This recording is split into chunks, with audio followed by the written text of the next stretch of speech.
What's up, people? I'm Scarlet. I'm a leaderboard mod and speedrunner for The Last of Us Part 2.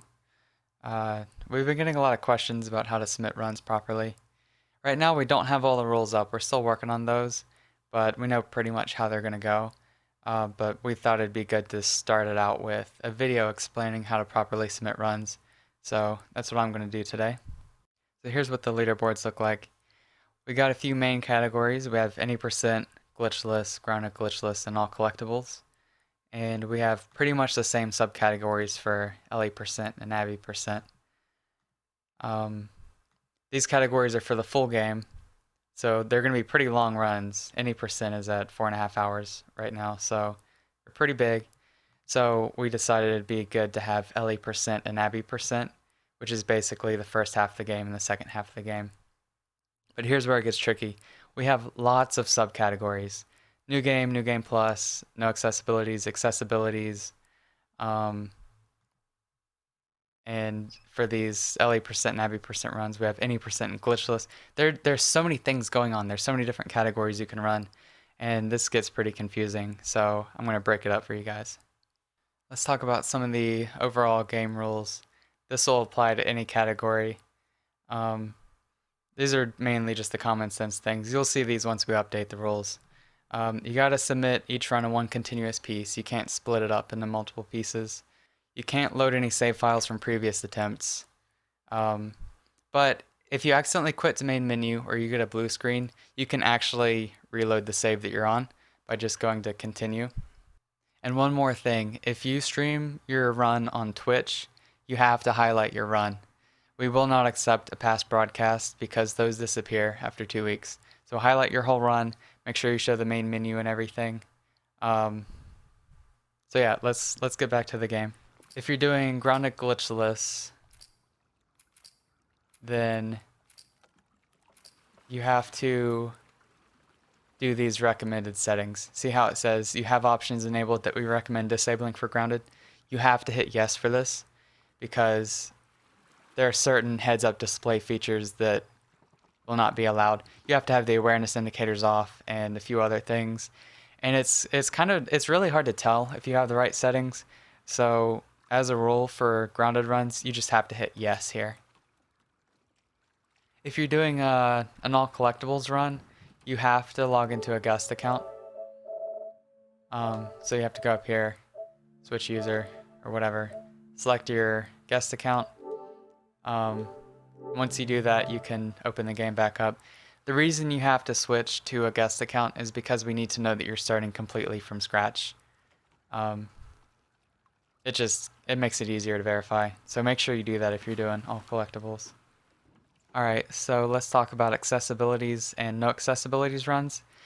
This is going to be the most complicated. This is what we get the most questions about, so I'm probably going to spend the most time on it.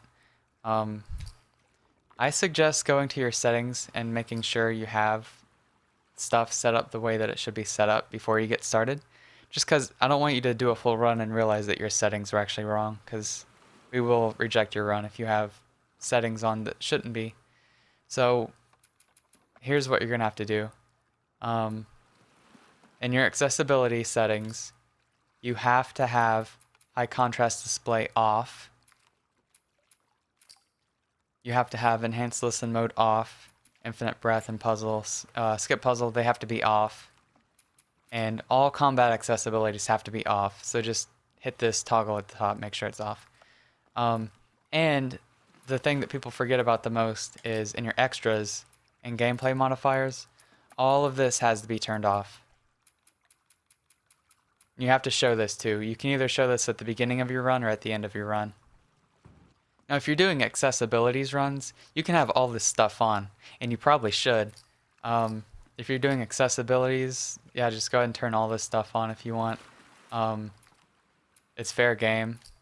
I do glitchless accessibilities runs, and I have these things on. Infinite ammo, infinite crafting, infinite listen mode, one shot, touch of death. You can use all of that stuff. Totally fair game. But if you're doing no accessibilities, it has all of it has to be off. Let's say you want to start a run. Full game runs are pretty long, so if you Want to split it up, you can do LE% or Abby%. LE% is from the very beginning of the game until you beat Seattle Day 3 as Ellie. Abby% is from the beginning of the park until the very end of the game. If you're doing a full game or an LE% run, then go ahead and select your new game, or new game plus if that's what you're doing. If you're doing new game, you have to turn off the pre-order bonus. New game plus, you don't have to worry about it. And go ahead and get started. If you're doing Abby%, then you do a chapter select and you select the park. And yeah, select, all this stuff. If you're doing the new game category, again, you have to turn off the pre-order bonus and you can get started. So if you're finishing up an LE% run, you have to show all the skip cinematics at the end.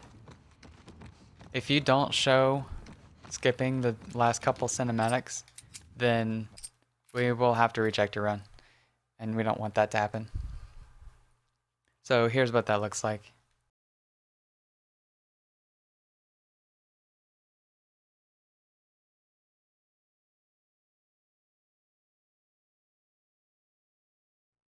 All right, and then we skip the very last one, and we see Abby pop up. That's the end of LE%. Abby% runs and full game runs both end at the very end of the game. You have to skip the last cutscene, then you go back to the main menu. And whether you've done an LE%, Abby%, or full game run, once you get back to the main menu, you're going to go to your save files. You're going to find your most recent save file. This was just when I was messing around earlier. But you're going to go to your save files, and you have to pull this up. You have to show this at the end of your run. The time that's on the most recent save file is your in-game time. You don't need to use a timer of any sort. You don't need anything on your screen. You don't need to measure your real time. You only need to know your in-game time, so the game does that for you. This is the time that you submit. If you haven't shown the accessibility features are off, if you're doing a no accessibilities category, you have to go to your options and show that. You have to go back through it. Make sure high contrast display is off. Make sure enhanced listen mode, infinite breath, and skip puzzle are off. And make sure all the combat accessibilities are off. And make sure all the gameplay modifiers are off. If you're doing an accessibilities category, you don't have to worry about it. You can just, once you show your time, so like once you go here and show your time, then that's it. You're done. You can just submit it like that. Actually, a user named Blegus has a load remove timer that a lot of people like to use. It's really cool. It takes out the load screen, so it's pretty similar to the in-game timer. Ends up being pretty close. I will link that in the description if you want to check it out. So the last thing we'll look at is the submission form. So if you just did a run, you can go in here and submit it. Now for the time, you are going to put in your in-game time. That's the time that matters. That's the one that's shown in your save file. You don't need to put your regular time. Most people probably won't even have one.